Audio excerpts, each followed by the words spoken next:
YBY DB stocks trading এফেক্টছৰ পাছত ৰাজ্যত এইবাৰ বিগ বিগুল অসমৰ পৰা কোটি কোটি টকালৈ এইবাৰ উঠাও হ'ল বিগ বিগুল এপ ধন বিচাৰি এতিয়া বিনিয়োগকাৰীৰ মাজত হাহাকাৰ YBY DB ষ্টকছ বিশাল স্বপ্ননীল আদি সংঘটিত কৰা কোটি কোটি টকাৰ লুণ্ঠন সন্দৰ্ভত প্ৰশাসনে তদন্ত অব্যাহত ৰখাৰ মাজতে ৰাজ্যত আকৌ চৰ্চালৈ আহিছে বিগ বিগুল নামৰ এটা এপ যিটো এপত অধিক মুনাফা লাভৰ আশাত বিনিয়োগ কৰি এতিয়া হাহাকাৰ কৰিবলগীয়া হৈছে বহু বিনিয়োগকাৰীয়ে অভিযোগ অনুসৰি YBY DB ষ্টকছ ট্ৰেডিং এফেক্টছৰ দৰে অধিক মুনাফা লাভৰ প্ৰলোভন দেখুৱাইছিল বিগ বিগুল নামৰ এপটোৱে ইয়াৰ দ্বাৰা প্ৰলোভিত হৈ ৰাজ্যৰ বহু লোকে বিনিয়োগ কৰিছিল লাখে লাখে টকা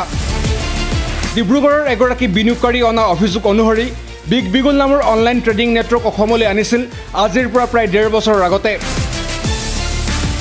ৰাজেশ সাৰদী নামৰ এগৰাকী ব্যক্তি আৰম্ভ কৰিছিল এই ট্ৰেডিং এপ ইফালে এই এপ অসমলৈ আনিছিল নাৰায়ণ পাল সুশীল হাজৰিকা ৰঞ্জিত চেতিয়া গৌতম চেতিয়া সঞ্জীৱ বাৰ্মা আৰু সত্যৰঞ্জন গুপ্তা নামৰ কেইগৰাকীমান ব্যক্তিয়ে অসমত এই এপৰ মুখ্য ভূমিকাত আছিল ডিব্ৰুগড়ৰ নাৰায়ণ পাল জানিব পৰা মতে নাৰায়ণ পালৰ সৈতে হাজাৰ হাজাৰ লোক সংযুক্ত হৈছিল কিন্তু এই এপৰ পৰা লাভ পোৱাটো দূৰৰে কথা মূলধনো ঘূৰাই নাপালে বিনিয়োগকাৰীয়ে কিয়নো ইতিমধ্যে অসমৰ পৰা পলায়ন কৰিছে বিগ বিগুল এপ আৰু ইয়াৰ পিছতে এই এপ অসমলৈ অনা নাৰায়ণ পাল সুশীল হাজৰিকাক বিচাৰি হাহাকাৰ লগাইছে বিনিয়োগকাৰীয়ে সবিশেষ শুনক এইগৰাকী বিনিয়োগকাৰীৰ মুখেৰে কি হ'ল আজি 1.5 বছৰ আগতে এটা বিগ বিগুল বুলি কোম্পানী আছিলে সেই বিগ বিগুল কোম্পানীটোত আমাৰ অসমলৈ আনিছিলে মুখ্য ব্যক্তিসকল হ'ল তেখেত হ'ল ৰাজেশ সাৰদী আৰু অসমলৈ আনিছিলে নাৰায়ণ পাল TP প্ৰদীপ সুশীল হাজৰিকা ৰঞ্জিত চেতিয়া গৌতম শইকীয়া সঞ্জীৱ বাৰ্মা আৰু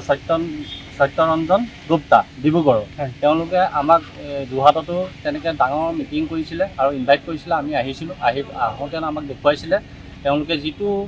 দেখুৱাইছিলে সেইমতে অলপ দিন দিলে দি পেলাই বিগ বিগুলটো বন্ধ কৰি দিলে বন্ধ কৰি পেলাই তেওঁলোকে ইনকমটোও বন্ধ কৰি দিলে প্লাছ যিখিনি কৈছিলে যে আনহোল্ড কৰিব আনহোল্ড কৰাৰ পিছত 45 দিনৰ পিছত পইচা দিব যিখিনি প্ৰিন্সিপাল এমাউণ্ট সেইখিনিও বন্ধ কৰি দিলে আজি তাৰিখলৈকে দিয়া নাই যাৰ আনহোল্ড কৰিছিলে তেওঁলোকেও পইচা পোৱা নাই আৰু ইনকামৰ পইচাও পোৱা নাই বিগ বিগুল 2 বুলি আকৌ নতুনকৈ এটা আভুৱা বুলিয়ে কৈছোঁ আৰু তেওঁলোকে খুলি পেলাই আকৌ মানুহখিনিক মানে প্ৰৰোচিত কৰিছে আৰু অসমৰ এটা কথা কওঁ অসমত বহুত প্ৰশাসন যন্ত্ৰ আছেই দেখিছে কিন্তু অথচ তেওঁলোকে ডাঙৰ মিটিং পাতোঁতেতো প্ৰশাসনৰ পৰা পাৰ্মিশ্যন ল'ব লাগে সেই পাৰ্মিশ্যনটো তেওঁলোকে কিয় ভুৱা এটা কোম্পানীক পাৰ্মিশ্যন দিছিলে মিটিং পাতিবলৈ আৰু এই কোম্পানীটোত বহুত মানে সহজ সৰল মানুহবিলাক জড়িত আছে যিখিনি মানুহ আজি ওলাই আহিবলৈ অসমৰ্থ ওলাই আহিবলৈ ভয় কৰে গতিকে মই অসমৰ ৰাইজক এটা কথাই কওঁ এনেকুৱা ধৰণৰ ফ্ৰড কোম্পানী বা সদায় সজাগ হৈ থাকক আৰু ইয়াৰ দ্বাৰাই এটা মেছেজ যাওক যে বিগ বিগুলৰ যিখিনি পইচা আনহোল্ড বা ইনকম হৈ আছে ৱালেটত জমা হৈ আছে সেইখিনি পইচা অতি সোনকালে অসমৰ যিমানখিনি মানুহ জড়িত আছে তেওঁলোকক ঘূৰাই দিয়ক আৰু ইয়াত অসমৰ প্ৰশাসনৰ মানে হস্তক্ষেপৰ প্ৰয়োজন আছে সেইখিনি অসমৰ প্ৰশাসনে মানে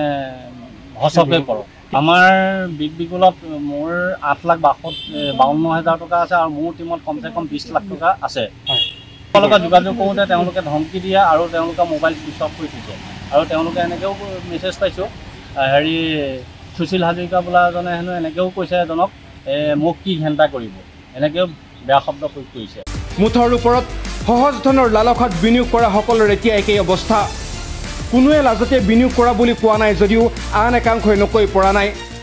এতিয়া অপেক্ষা মাথো প্ৰশাসনৰ তদন্তলৈ চাবুৱাৰ পৰা ৰঞ্জীৱ চুৰীৰ ৰিপৰ্ট আপডেট নাও